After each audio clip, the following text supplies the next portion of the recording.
This thing that is happening in Lagos I just discussed, are they not supposed to talk about it? Since they claim that Lagos belongs to them, look at what is happening in their own Lagos. People are gradually destroying Lagos and nobody talking about it. Nobody, the day this thing will boomerang, the day the Igbos will wake up and say, look, this insult is in fact, it is getting out of hand. We want to resist it. You see what will happen. They will not tell you, you can see the Igbos. You can see the Igbos. They are fighting in Lagos. They want to take over our land. But you have been provoking them now. You have been poking your finger into their eyes now. They kept quiet. Anybody who didn't know what caused the civil war, look at it, Looms. Look at it walking in front of you. Look at it. Look at it walking in front of you. And nobody saying anything. The elders of Lagos, I am calling on you now. Rein in these thugs that are causing problems. Rein them in. Rein them in. I am not joking. Rein them in, no. Because a time will come when, in fact, it will be difficult to control anybody. Honestly, we are really close to the point that Nigeria government will find it difficult to control anyone again. Despite everything that are happening in Lagos, especially after 2023 election, no one is talking now, my people. They are just keeping mute as if they are not aware of everything that are happening in Lagos. But before I allow you guys to listen to what Barrister Darlington have to say concerning this matter, so today, the ex-governor Fashola has warned the governor of Lagos State about this madness that are going on in Lagos, especially the recent one that just happened, the renaming of Charlie bus stop to Alamide, and also burning of Igbos shop, their houses, and all that intimidation. But there is one post that just surprised me today. You guys know for a very long time now, especially when you listen to Mayego, he said that it is very difficult to find a family in Yoruba land that the parents did not teach their children how to hate Igbos, like how to hate Igbos. I thought he was joking, until I saw this post where someone wrote, if you are a Yoruba and your parents did not teach you to hate anyone from any other tribe, say hi. Hey. You can't believe some comment from people, especially from Yorubas, my people. Like they are saying it with proud. How their parents taught them how to hate Igbos. Like, this is really mind-blowing. You really need to, hear what people are saying. At the end of this video, I will read out some comment, my people. You really need to hear it, honestly. I don't think that there's anything, again, we can do in Nigeria that's going to make it better. Like, the best solution is to divide this country. Because we are not one. We are not together. We will never be together. We will never be one. Because the level of hatred in Nigeria right now, towards one tribe to another, there's nothing we can do about it anymore. Because Tinubu government has now been fueling it to the extent that some people can even buy some people just because of Tinubu government. Anyway, listening to Barrister Darlington, I'm going to be right back. A broad reaction to renaming of some streets in parts of Lagos. This is not the first time. Initially, it was done under the cover of the night, but this time it is quite bold, brazen, and done in a manner of who cares how they feel. What's your reaction to this brazen act of exclusion? Mr. Okoro, yes, it is a sign of the things to come in future. Okay, which is problem. Serious problem is looming. You know why these people are so bold in doing what they have done? Because when they did all those small things in the past, we neglected it as nothing. We see it as nothing. Did you remember it started with politics the other time? When they conducted the 2023 election and they said Igbo should not vote. They did all manner of things. And we swallowed all the insults. And they said we should move on. Look at where we have moved on to. Have you seen it? That if that thing that happened in 2023 was tackled, or that Igbos retaliated, they will not have the boldness to do what they are doing. No, Barrister, retaliation will lead to anarchy. And nobody wants that. Good. That is what we are trying to avoid. Hold on, please. And look, this evening, I don't want your defense, so please. No, it's not defense. Barrister, we are holding a conversation. We're not going to incite. We are not going to sit down here and incite people. Really? Retaliation will eventually lead to anarchy, and that is not what we want. Somebody is poking his hand into your eyes. And you say, no, don't bother, don't worry, don't retaliate. Abi, then when you now cut off your head, what would you do? No, tell me. I just gave you where this thing started. 2023 election, somebody was so arrogant and so stupid to say that Igbos should not vote in Lagos. And they were attacking them, beating them, treating them like animals. We kept quiet. We endured it. We tolerated it. Is that not why they have moved on? Do you know that most of these streets, the people that originally owned the name of that, they worked, they developed that. That was why the people used their name on that street, two of us. Look at what Charlie Boy said about the Charlie Boy bus stop. Mr. Okoro, do you know how many people of Yoruba extraction that Charlie Boy developed? Tunde and Wunmi Obe, they grew from Charlie Boy show. I watched it. I saw it. Many Yoruba artists today, they grew from Charlie Boy show. It's on record. I have been asking this people, why is this nonsense going on for God's sake? Is it not annoying? You call this place a state of excellence, but look at what you are doing. Look at, where are the elders of Yoruba? Where are the elders of Lagos? No, is this what you call center of excellence? What is excellence in this type of nonsense? We are talking of Agbero that have become a menace to everybody. Who brought Agbero into Lagos? Mr. Okoro, I grew up in Lagos. I grew up here. Number 4 Akerele Street. Sanwo-Olu, number 11 Akerele Street. He used to call me Omo Okoro or Omo Igbo. After that village headmaster program, yes. We grew up in that street Akerele. We never saw this type of all of a sudden because of politics. Now they are talking of street religion. Barrister, before we move on, will it be appropriate to reduce this thing to 2023? Because even before then, in 2019, was it 2019? Yes. Well, there was a certain order that says, look, if you don't vote for a particular candidate, you'll be thrown into the lagoon.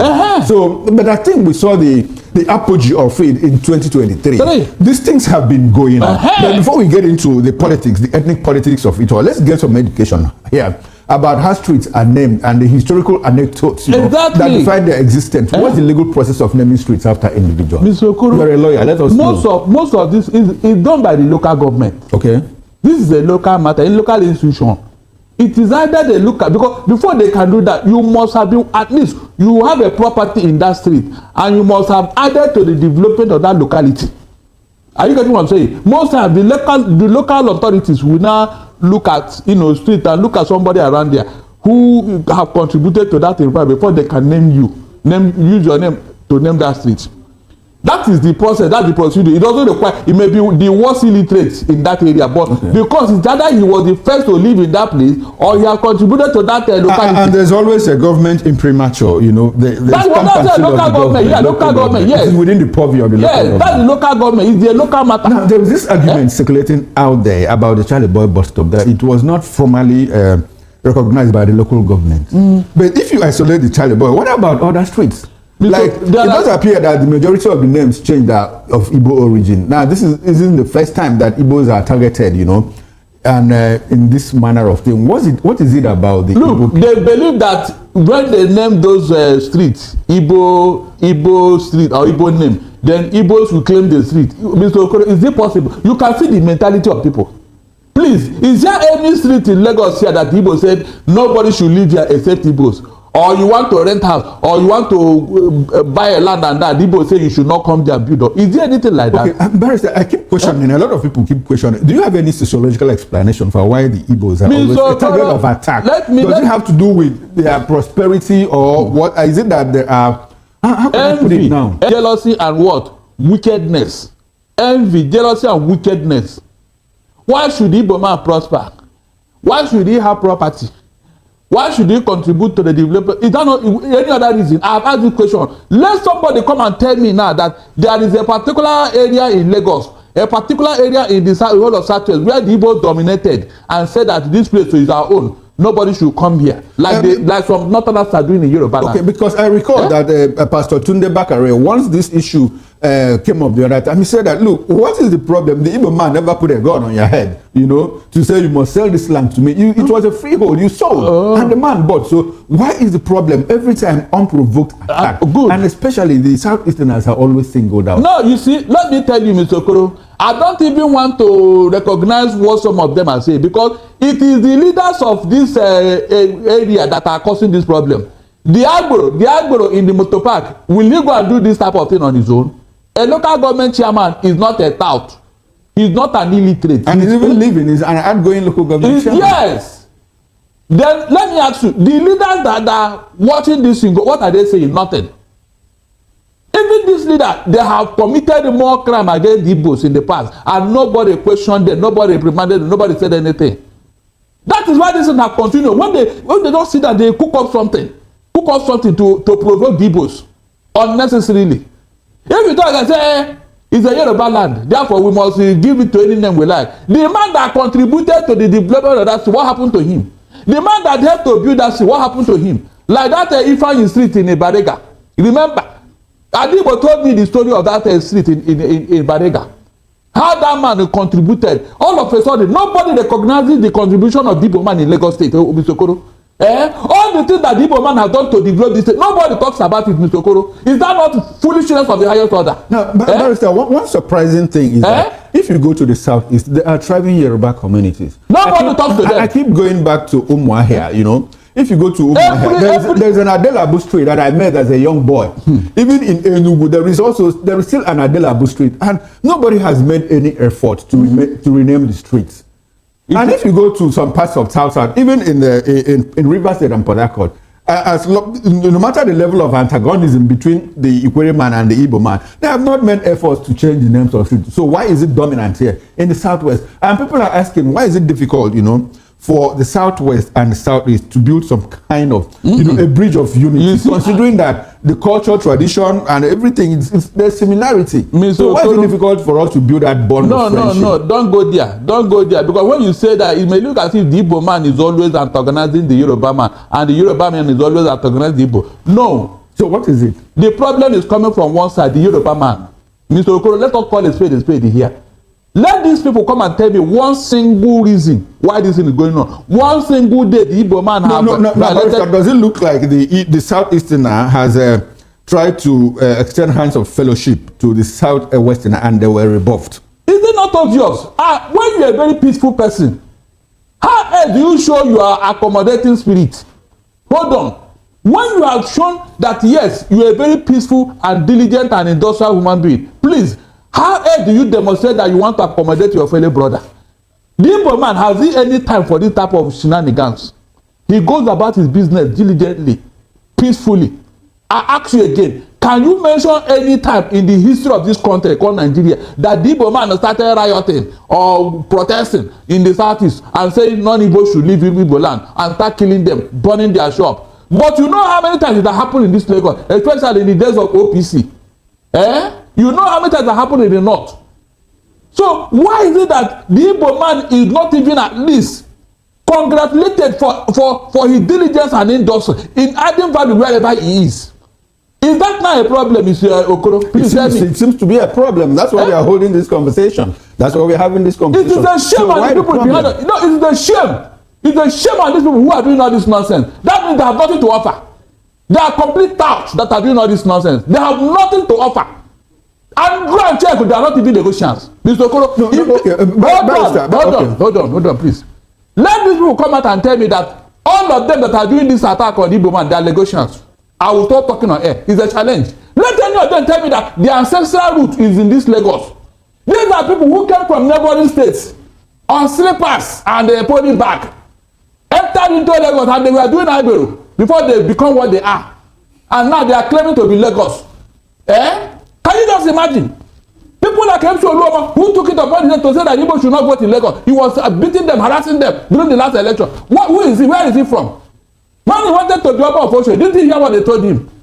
These are people that are claiming to be Lagosians. Because they can speak Yoruba. Okay, now, Barrister, I want us to deepen this conversation. This is not only in the West. We also know that if you go to parts of the North, anytime something happens. Let's talk about they did not rename any streets. No, but I want us to expand this discussion. In terms of attack, the Igbos have also been attacked in parts of the North. Barrister, let us question this thing. Is there anything in the character of the Igbo man that, lends him to being attacked? Is there anything is it that they are... Is there anything in the character of the Igbo man that makes the other fellows see him as an antagonist, as an enemy all the time? Mr. Okoro, did you see any? I didn't see any. Okay. The only fault the Igbo man have is because of his diligence and industry. Nothing else. Let the Yoruba come and tell me that the Igbo man disrespect their culture.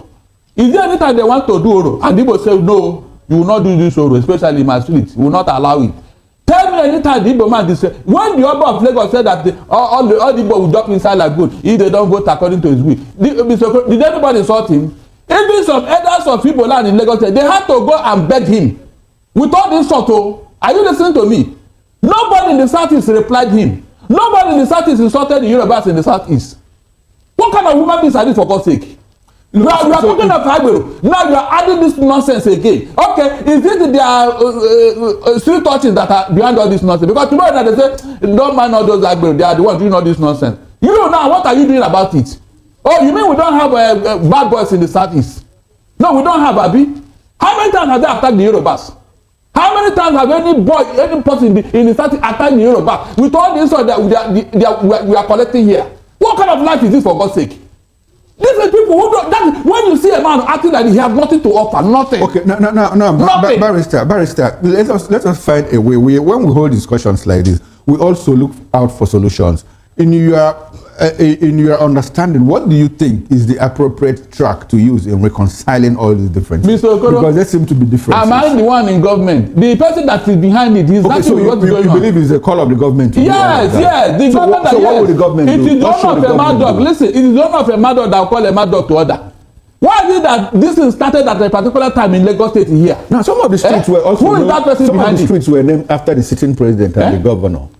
So what does that tell you? And they've accepted. Okay. Because it suits them. That's what they want. Okay. If you go and check this local government chairman, does it look like they are the ones pulling this? They are not the ones. They are not acting alone. I mean, does it look like the president and the governor are the ones urging these people? They are 100% behind it. Okay, look at that thing. The name after Bola Ahmed Tinubu Ibariga. What is even an insult to go to such local area to go and name a seat after Bola? Maybe he impacted the street in one way or the other. Maybe he made an impact. Which impact? Why didn't they see that impact long ago? When they named that, I told you how streets are named. You don't just wake up and name it. There must be, it has a history. Okay. That history must be attached to that person they used to name that street. If it is a new area that they are developing, so okay, maybe the man has properties there. You know Bariga, heavily built environment. In fact, the man from Ogun State, I don't know whether they call him Obanto or who. In fact, he owns most of the houses in Bariga, Sanwo-Olu. At a point, the government said he should stop building houses there because he has so many properties there. At a point, they say he should stop building. So how did the Tinubu name come there now? How? Tell me how. We are talking of the 70s and 80s. Okay, now Barrister, let's look at 2023 general election, where the Igbos were not allowed freely to exercise their franchise after P2B won Tinubu in Lagos at the presidential election.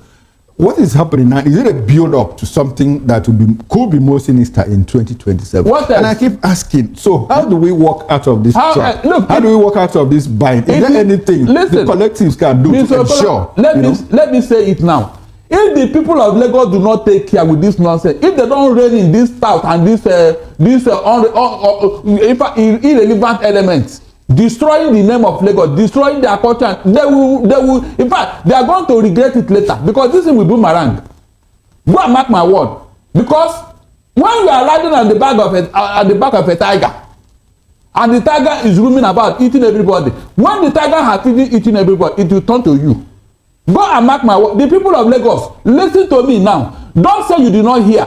This thing you are tolerating and supporting, it will, in fact, it will deal with you later. And don't complain. I'll be here to say, Emma Binu, I will tell you that. I'm not joking. How can you allow one individual to be messing up everything about Lagos? Everything. They will stay somewhere and give you order what to do. And you not ask yourself, where is this going? Will this thing bring peace? Will it bring progress? Will it bring development? Will it bring a good human relationship? You not ask yourself that, you just carry it out. More like the four-way test. You don't go and look at Rotary Club and their four waiters. Okay, the four. You don't adhere to it. So if Lagos is destroyed tomorrow, Mr. Okoro, they will call you. They will say, you need Igbos. This is not boomerang tomorrow. These same people, they will call the Igbo man that is the reason for the mess in Lagos. He's the reason for the insecurity in Lagos. Barrister, let us look for solutions. They will call you. Barrister, let us look for solutions. Okay, you say it is the call of the government to ensure that there is peace in the land. All right, now let's move away from that and talk a bit about politics because we are coasting home. Now let's talk about, let's look at the PDP making desperate efforts to have P2B back to their fold. Is it a sellable proposition for P2B? Do you think that he's going to thrive if he gets back to the PDP? Mr. Okoro? Yes, sir. Right now, I am beginning to be circumspect in discussing P2B and his political ambition. I hope you heard me. Why? I have made my point on several platforms. Especially this particular platform. We can't stop talking about it. No, when you over make statement on an issue, it may look like you have a vested interest. No, but it's a developing story. It's developing. It was just within over the weekend that they started saying. It is a rumor for now. Yes. It is a rumor. So we have not come out to tell us as he's joining PDP. So as an analyst, do you think it's a sellable proposition for P2B? I don't know for now because they have not come out to tell me. Okay. That's the truth. I don't want what I will say now. They say I am the reason why he left PDP. I have driven him out of ADC. Now he wants to join PDP. The same Darlington say he should not go there. Okay, but it's interesting to know that you are very influential to the point. I think if you make a comment on TV, P2B is going to buy that.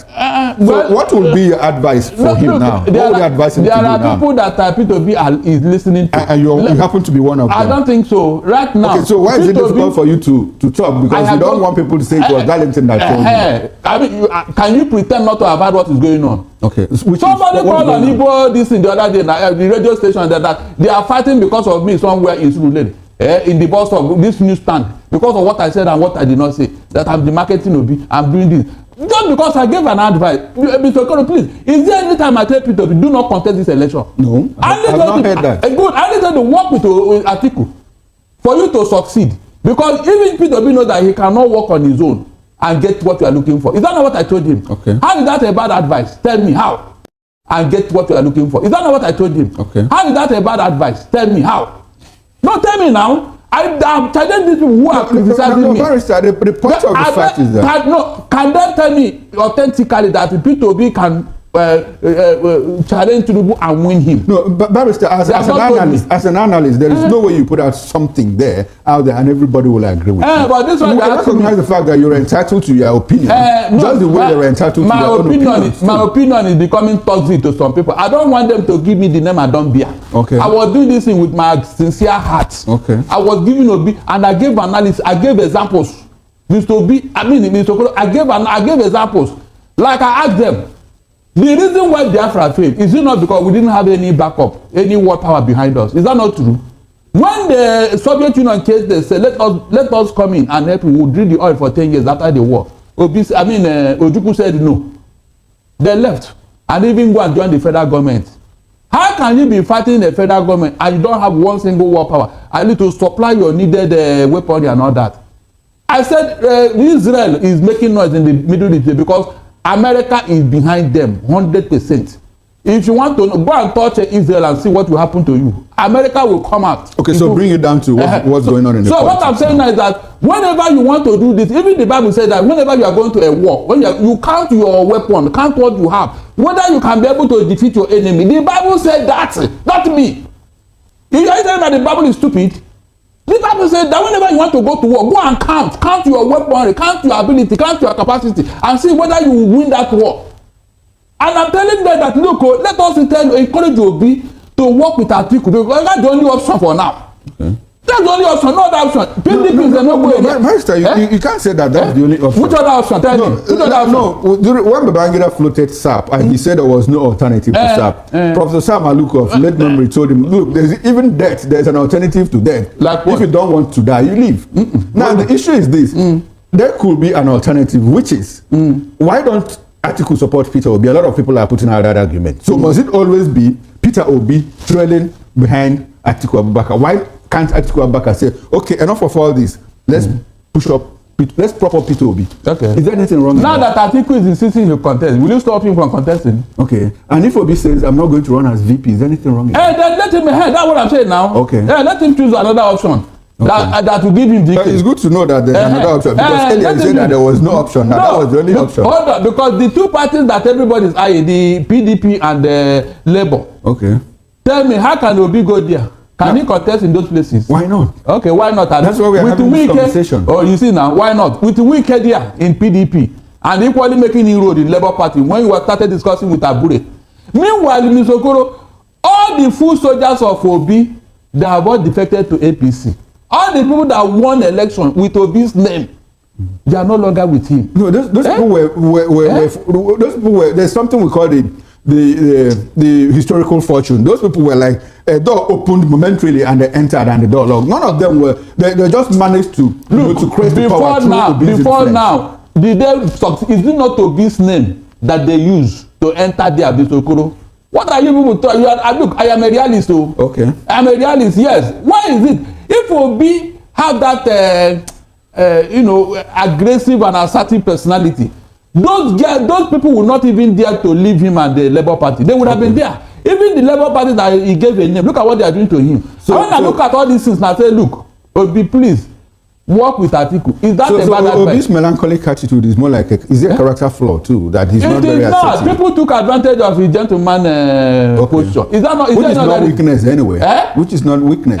So, but people don't understand. I know Obi. Any day, anytime, I support Obi. Okay. I have said it. I'm only giving advice. Okay. Now, Barrister, we are continuing. Let's move away from that. Something happened earlier in the day as the First Lady, Oluremi Tinubu, donated a whooping 1 billion naira to displaced families in Benue State. What's going on in this country? I'm saying 1 billion naira, not 1 million naira, not even 10 million or 100 million naira. 1 billion naira. She said the donation is intended to help displaced families regain stability, return to their livelihoods, and build better lives. Are you serious? The money came from the Renewed Hope Initiative Foundation. So where did she get the money? That is the question I'm asking, because I don't know. You are a lawyer and you are an analyst, but she's not the only person. It started way back, First Ladies. Miriam Babangida did that. Miriam Abacha did that. Torai Yaradua did that. Patience Jonathan did that. Is it some form of financial, fiscal rascality on the part of government? Good. That we earmark a certain amount of money, which doesn't pass through appropriation, by the way, and people. It can't even. In fact, it may create more problem because. So what does that speak to? It speaks of our recklessness in governance. What was the need when the husband went there? Did he give any money to anybody? Why did she not go? That money now, will he relocate or rehabilitate those in IDP camp in Benue? Did you hear that all of them have gone back to their ancestral home? So they'll be spending that money in an IDP camp, Abi, in an arid region, in a desert environment. Where will they keep the money in that place? Assuming the money will get to them, or the food stuff they will buy will get to them. Where will they keep these things? In an IDP camp. No security, no privacy. Instead of them to take that money and do the needful, let these people go back to their homes that the terrorists have taken over. Nobody talking about that.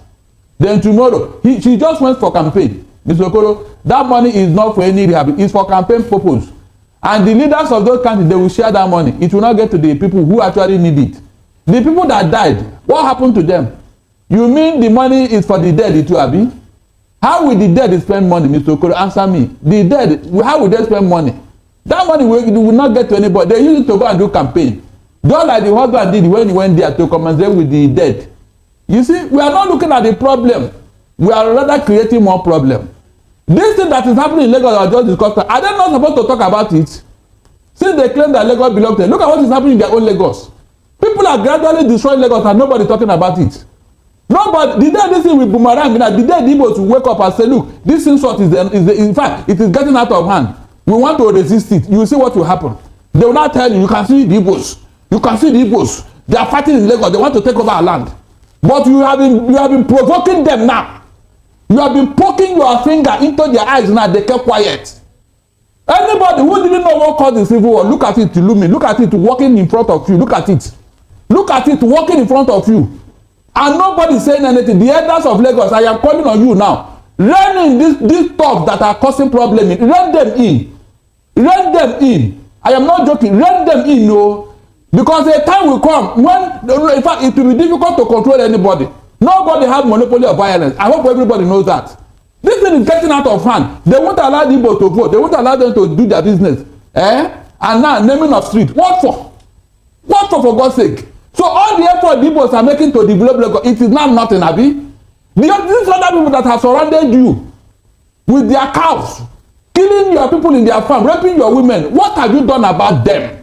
If you are not a coward, if you are not a coward, have you challenged them? Go and challenge them. Go and challenge them and stop being a coward.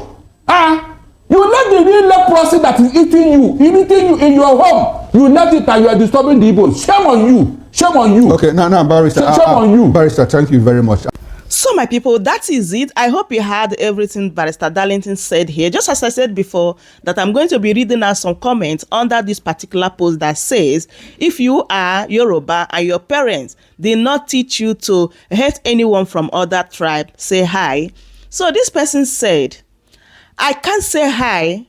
I will be dishonest if I say hi, but like many things my parents taught me. This was one of them that did not stick. My dad, on the other hand, was a free mover. If you have great ideas, he is rolling along with you, especially if he can benefit him or people around him. That is my mindset now. And another person said, I can't say hi. They did, even though I understand their thinking. And I bless God for NYSC. I could have felt for it. I could have had a wrong thinking of other Nigerians. My people. And this person said, Ike, no home in Yoruba land. We are not taught how to hate Igbos. But it did left to me to carry the hate to earth or neglect their teachings. My God. This is heartbreaking. So this person said, I wasn't taught to hate. Rather, what I could say is I grew up with a stereotype about Igbos, which is normal like every other tribe. We are all know for one thing or other. One thing that stood out is their love for money, amongst other things. So my brother, you know, like money. So this person said, I am not a Yoruba.